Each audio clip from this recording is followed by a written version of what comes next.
bagaimana kemudian dari dunia pendidikan ya melihat Pancasila untuk hari ini. Ya, baik, sebelum saya mulai dialog mungkin saya sapa dulu ya. Assalamualaikum warahmatullahi wabarakatuh. Selamat pagi, salam sejahtera buat kita semua.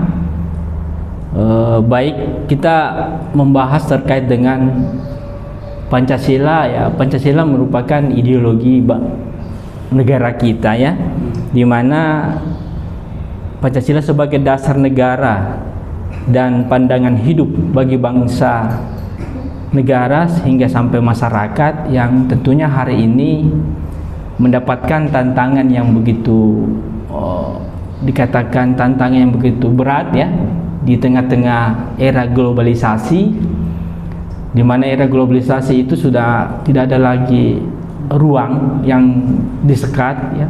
Kecepatan teknologi bisa mengalahkan daripada pembelajaran yang sering kita berikan di perkuliahan atau di kampus, di mana kita lihat bahwa pendidikan Pancasila itu memiliki ruang yang sangat sedikit ya, baik dari segi waktu belajar yang hanya 2 SKS, sedangkan percepatan globalisasi sosial media yang begitu cepat. Nah, inilah yang menjadi tantangan kita selaku pendidik, bagaimana supaya pendidikan Pancasila itu bukan dijadikan sebagai materi hafalan ya, tetapi bagaimana kita lebih memberikan pemaknaan, pemahaman yang lebih mendalam tentang kehidupan, tentang gotong royong, ya, ketuhanan sampai pada nilai-nilai sosial yang ada di masyarakat. Oke. Kalau melihat mungkin fungsinya sebagai kantor ya, iya, untuk betul. bangsa ini, katakanlah 2 SKS kalau dari dunia pendidikan melihat bahwa Iya. istilahnya ya cukup tidak cukup mungkin begitu ya. Kalau Bapak sendiri melihat idealnya?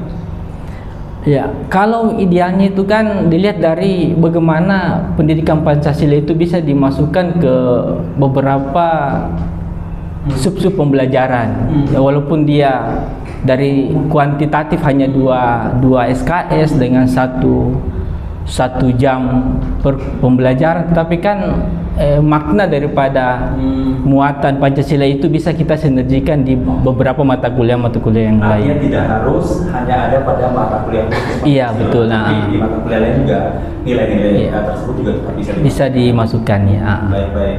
Dan untuk di tingkat pendidikan sendiri, proses penanamannya sendiri untuk nilai-nilai tersebut juga seperti apa yang dilakukan? Iya, kalau di pembelajaran kan kita sering mengajarkan bagaimana karakter gotong royong itu selalu digaungkan kan, bagaimana sifat-sifat ketuhanan juga kita aktualisasikan ke beberapa kegiatan-kegiatan bermasyarakat.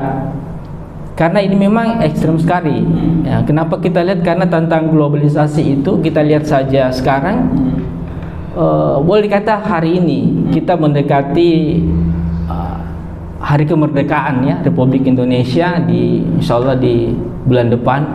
Hanya ruang itulah yang bisa tercipta nilai-nilai Pancasila ya, seperti misalnya sifat gotong royong ada di situ, pemaknaan bernegara ada di situ ya.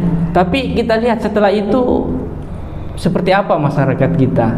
Nah, kalau misalnya tidak ada sinergi antara institusi perguruan tinggi ya, sekolah, pemerintah, dalam hal ini pemerintah daerah dan pemerintah provinsi ya, setidaknya harus ada sinergi yang terbangun bagaimana mengaktualisasikan nilai-nilai luhur Pancasila itu sendiri di tengah-tengah masyarakat. Oke. Dan sebelum saya lanjutkan lagi, saya ke Ibu Imelda terlebih